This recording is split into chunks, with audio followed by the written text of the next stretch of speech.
Let's move on with a business update. I'm joined by our business editor, Stephen Carroll. Hi there, Stephen. Hi, Catherine. I'm going to start off with a bit of an alarming story, at least if you're an owner of this particular smartphone. It's made by Samsung, and it's got problems, to say the least. Yes, that's right. And the latest, I suppose, manifestation of those problems is in Samsung's shares, down almost 7% in South Korea today.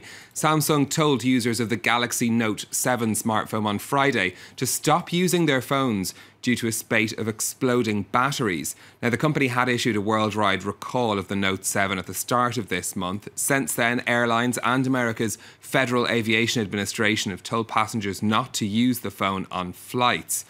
Now, Samsung is the biggest listed company in South Korea. It's had more than 12 million euros wiped off its value in trading today. No surprise that the Kospi index in Seoul is down by 2% as a result. Not really a good day anywhere in the Asian markets, though. Shares down sharply across the board. Investors worried about whether the Federal Reserve might raise interest rates in the United States at a meeting next week. You can see the Nikkei in Tokyo, Shanghai and the Hang Seng also all down by around 2%. All right, well, here in France now, the president has convened a meeting of his ministers to discuss the closure of a factory, but not just any old factory. This is quite an iconic site, isn't it? That's right. The French government has heavily criticised a decision by train maker Alstom to close a plant at Belfort in the east of France. 400 workers from there are going to be transferred to a different plant owned by the company some 200 kilometres away. Now, the state owns 20% of Alstom and will be hoping to pressure the group into saving this particular site in Belfort, where the first TGV high-speed train was manufactured. The company says it's closing the factory because of falling demand for its new trains at its French plants. But Prime Minister Manuel Valls has hinted that the state could step in. The method used by Alstom is unacceptable. We told its bosses as much this week. We've already saved Alstom, and we can save Alstom, as long as its directors play their part. All right, we'll turn to Greece next. And Stephen, the Prime Minister there says that a rift among Greece's international lenders is hurting his country currently. Alexis Tsipras says disagreements between the International Monetary Fund and the European Union is damaging investor confidence in the country. Greece is struggling to implement economic reforms to unlock the next 2.8 billion euros of its bailout loans. Crucially, that'll also open the doors to talks on debt relief, a key issue for the IMF. The fund is so far refusing to participate in Greece's third bailout, saying it's not convinced the country's debts are sustainable. The Greek Prime Minister says the time is running out for a deal. The IMF has set a deadline until the end of the year. They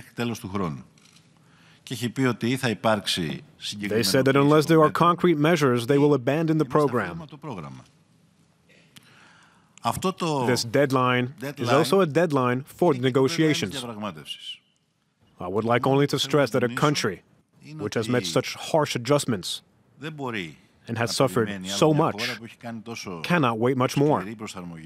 Its citizens are entitled to a fair regulation of the debt issue. The electric car maker Tesla is overhauling its autopilot technology just months after a driver using it was killed in a fatal crash. The updated software will use radar sensors rather than camera images to guide the car. The change is going to make it easier for the technology to detect metallic objects, but harder to detect non-metallic ones. Now, autopilot has been under scrutiny from regulators after a crash last May, where a car using the system drove into the side of a truck. Tesla's chief executive Elon Musk described the new software as a massive enhancement. Right, just time for one final breakfast-themed story. A British entrepreneur, Stephen, who's bringing a rather English product to an unexpected market. The company's called Britwurst, and it sells British sausages in Austria, home, of course, of the Wurst. Well, the man behind the project is 31-year-old Richard Holmes. He says he started the firm because he missed the taste of British sausages while living abroad. Holmes says he had big problems getting the business started, though, because of Austrian bureaucracy. But after getting a licence from the master butcher of Vienna, he's gotten off the ground and is now selling his sausages to a number of shops and restaurants in the Austrian capital. The entrepreneur turned butcher is still a fan, though, of the local specialty. Let's take a listen. Generally I'm a big fan of German sausages. I have nothing against them, I think, but it's mainly because I've eaten so many British sausages now over the past couple of years since doing the project that it's nice to have a change now and again. He did call them German sausages, though. Maybe he's confused. Maybe he's confused about which country he's in, but it seems his sausages are pretty good. So good luck to him. Exactly. Thanks very much. Stephen Carroll will be back later on with more business news for you.